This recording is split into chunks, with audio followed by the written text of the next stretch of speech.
Alors, il existe d'autres types de forces qui participent à l'équilibre des solides. Ce sont les forces de frottement ou d'adhérence. Donc, que l'on peut rencontrer, par exemple, dans des murs de soutènement, donc, qui empêchent aux murs de soutènement de glisser. Alors, voyons comment fonctionnent ces forces de frottement. Donc, considérons un solide 1. Donc, ici, un parallélépipède posé sur un plan horizontal 2. On voit ici mon plan horizontal 2.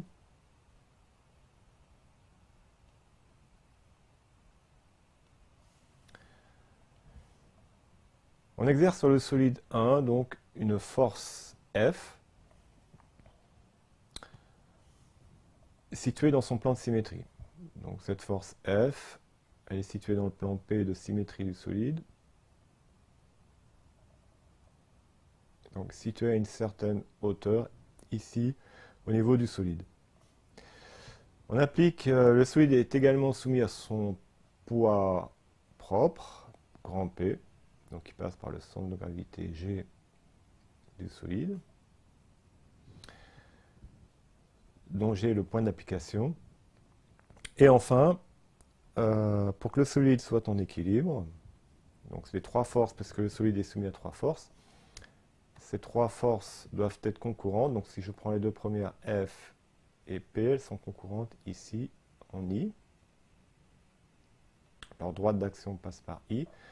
Donc la droite d'action de la résultante de l'action exercée par 2 sur 1 doit forcément passer par ce point I.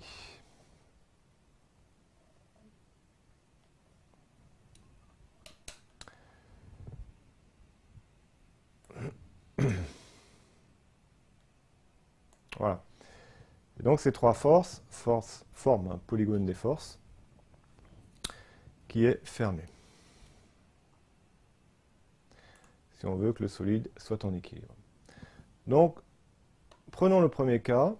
Le solide est en équilibre sous l'action d'une force F1 qui n'est pas nulle, mais qui est suffisamment petite pour ne pas déséquilibrer le solide. C'est-à-dire que le solide reste en équilibre. Donc si on applique l'équation de la résultante, la somme des trois forces vectoriellement doit être égale à 0. Donc A de 2 sur 1 plus P plus F1 est égal à 0. Donc on constate que A de 2 sur 1 est incliné vers la gauche.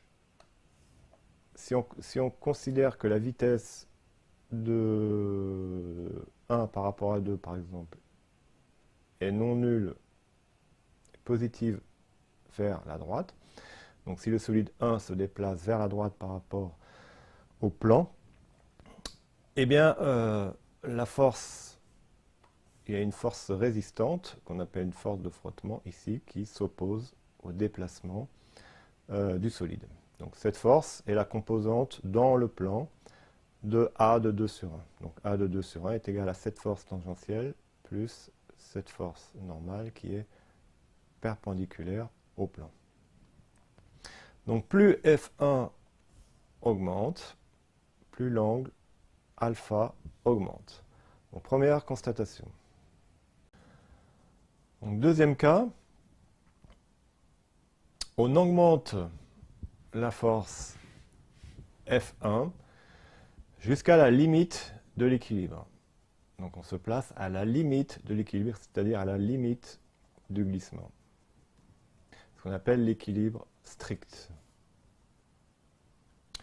Donc on a toujours l'équilibre, même si on est à la limite de l'équilibre, l'équilibre est toujours assuré.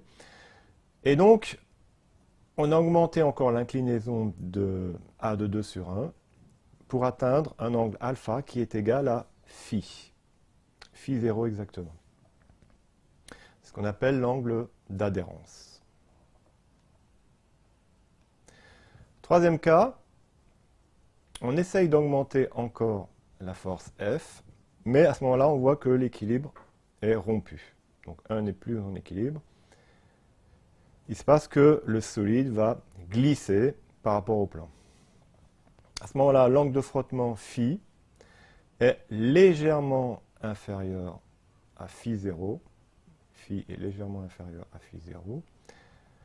Mais dans la pratique, on supposera que phi est égal à phi 0.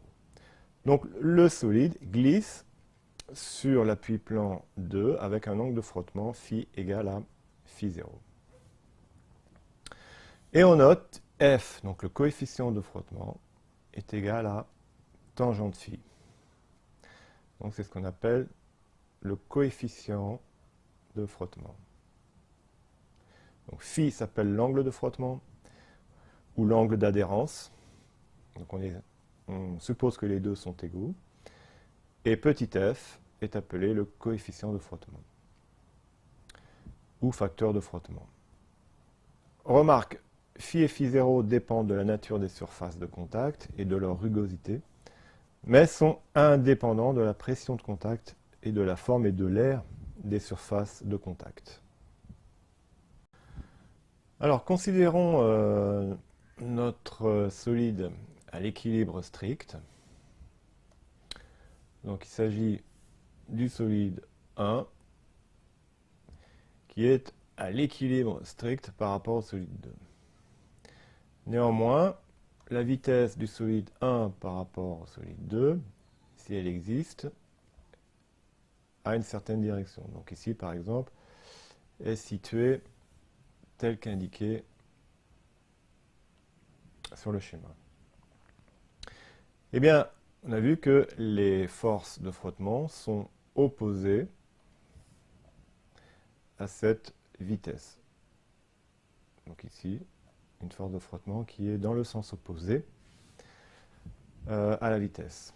Donc ces forces s'opposent au déplacement éventuel de 2 par rapport à 1. Donc la force totale de la force tangentielle, la résultante des forces tangentielles, grand T, c'est la somme des petites forces élémentaires qui s'appliquent au niveau de chaque point de la surface. De même, la normale, la résultante des grand N est la résultante des petites forces dN, donc des normales, des petites forces élémentaires normales au plan. Et donc on a un angle phi entre la normale et la résultante A de 2 par rapport à 1. Eh bien, il existe une relation qu'on appelle la loi de Coulomb,